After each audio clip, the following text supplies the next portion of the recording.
गुरुर्ब्रह्मा गुरुर्विष्णु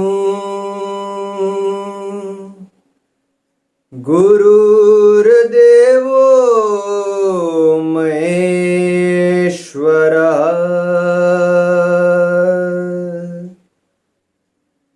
गुरुर्साक्षात् परब्रह्म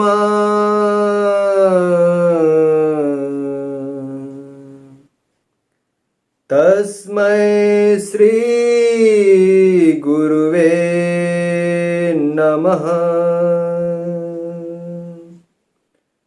सर्वेभ्यो गुरुभ्यो नमः। श्री गुरु चरण कमलेभ्यो नमः।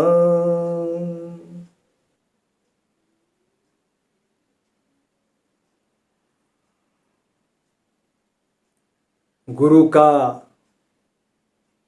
कार्य है आपके जीवन में अंधकार को दूर करके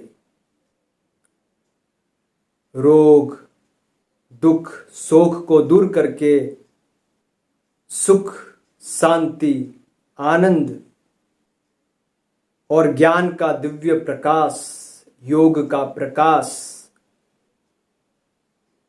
भक्ति का प्रकाश आपके जीवन में जो ला दे, आपके जीवन को सच्चिदानंद से भर दे,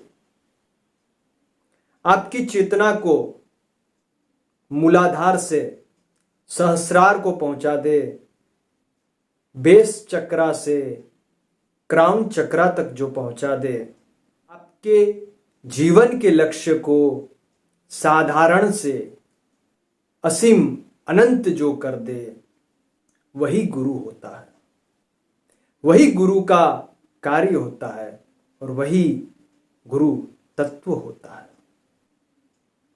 जो आपके जीवन में क्षणिक सुखों से ऊपर उठ करके अनंत सुख, परम सुख की ओर ले जाए।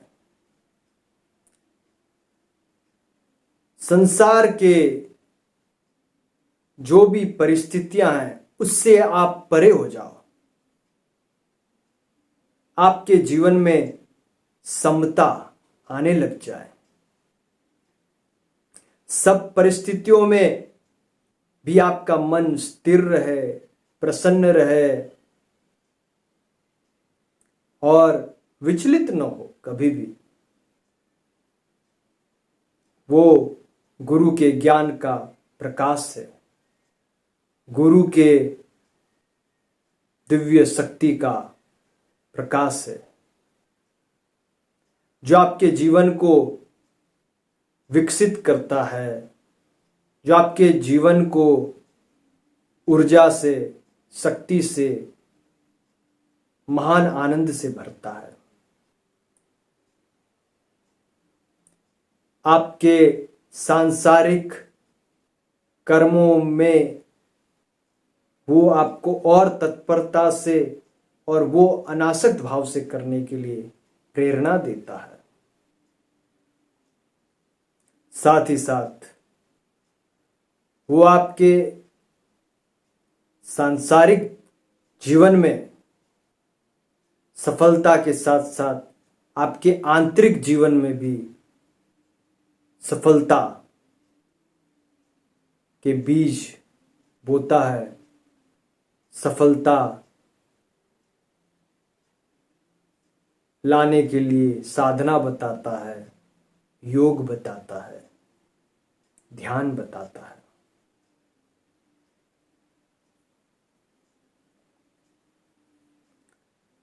अज्ञानतिमिरान्धस्य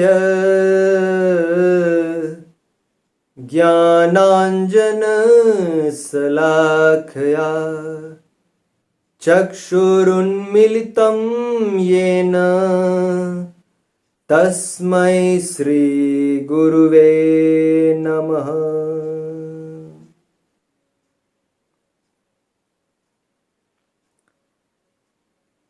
जब कोई मनुष्य जीवन में भटक रहा होता है, जब उसे कोई मार्ग नहीं सूझता है, क्या करना है उसे जीवन में वो उसे समझ में नहीं आता है, तब एक गुरु एक प्रकाश के रूप में एक उसे मार्ग दिखाता है और उसके जीवन में उसके भ्रमित मन को संतुलित और स्थिर करता है, उसकी बुद्धि को स्थिरता देता है और उसे योग्य मार्ग का प्रदर्शन करता है। जब ध्रुव जी अपनी सौतेली मां के वाक्यों से दुखी होकर के जंगल की ओर निकल लेते हैं, तब रास्ते में सर्वगुरु,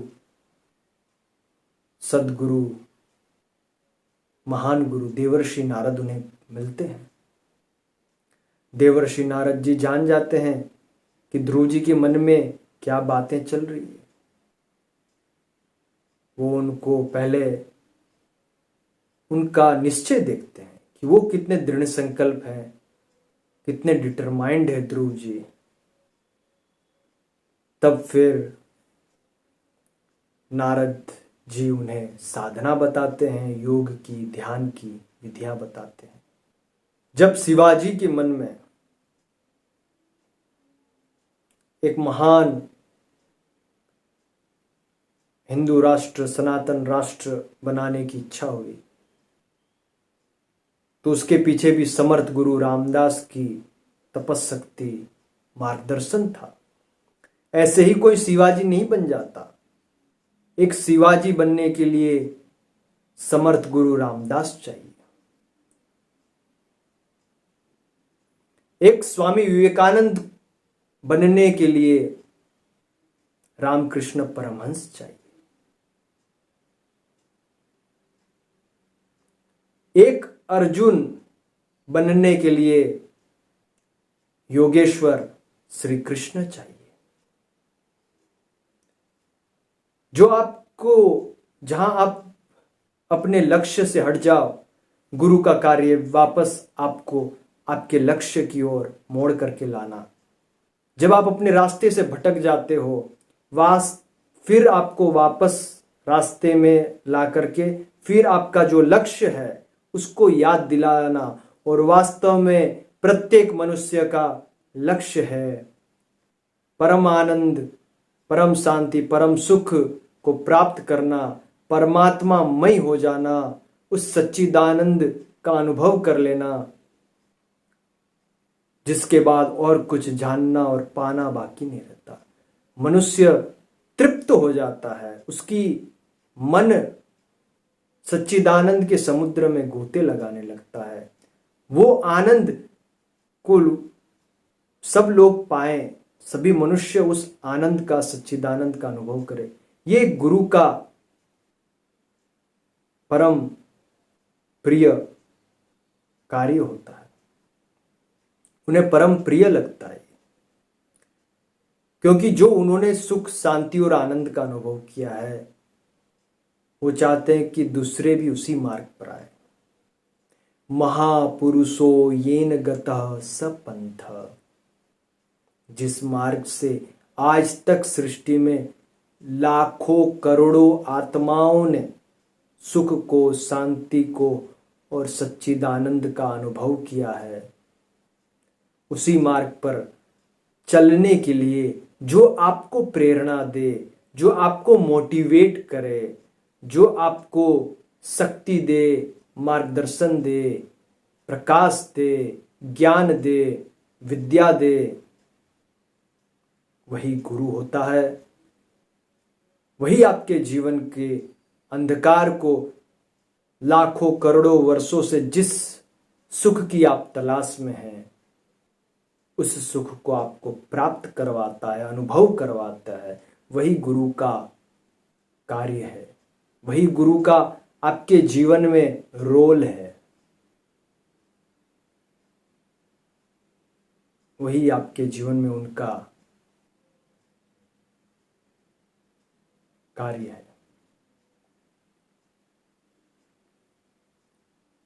गुरु तत्व है, गुरु ये शरीर तक सीमित नहीं है, गुरु शरीर से परे की दिव्य शक्ति है, चेतना है, जो परमात्मा के साथ कनेक्टेड है वो गुरु है। जो परमात्मा के अनुसंधान में रहता है वो वास्तविक गुरु होता है। जो परमात्मामय खुद होता है और आपके जीवन को भी परमात्मामय, परम आनंद, परम सुख से भर दे, वही गुरु होता है। ऐसे गुरु के लिए भगवान से प्रार्थना करनी चाहिए। भगवान से प्रार्थना करें सच्चे मन से, हृदय से, कि हमारे जीवन में भी ऐसे महान गुरु का पदार्पण हो, हमें भी वैसे महान गुरु मिले। ऐसी भगवान से बार बार प्रार्थना करनी चाहिए, क्योंकि दुनिया में सबसे दुर्लभ है कोई महान गुरु का प्राप्त होना, सिद्ध गुरु का प्राप्त होना, महान पुरुषों का, परमात्मा प्राप्त योगियों का प्राप्त होना, मिलना, यह सबसे दुर्लभ है। इससे दुर्लभ और कुछ भी नहीं है, और कुछ भी नहीं है। सबसे दुर्लभ है, सबसे अमोघ है। इसकी महिमा समस्त शास्त्रों में, वैदिक स्क्रिप्चर्स में, पुराण्स में, सब जगह है। इसलिए भगवान शिव भी कहते हैं, बार बार बर मांगूं हर सिदेव श्री रंग, पद सरोज अन पायनी, भक्ति सदा सत्संग। बार बार बर मांगूं हर सिदेव श्री रंग, पद सरोज अन पायनी, भक्ति सदा सत्संग।